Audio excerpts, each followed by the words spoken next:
लेकर स्वास्थ्य से लेकर शिक्षा स्वास्थ्य आवास रोजगार जो है।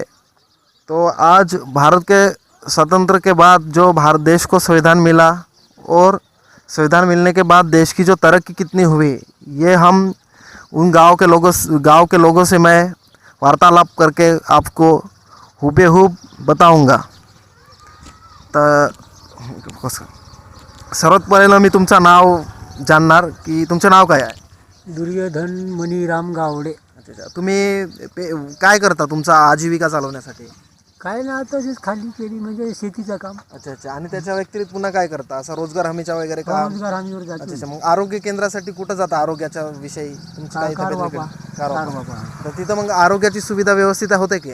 आता गेल्यावर देतात गोळ्या पाणी. अच्छा, आणि त्याच्यापेक्षा जर मोठी तुम्हाला बिमारी जर झाली तर ते उपचार करण्यासाठी कुठं जाता तुम्ही इथून?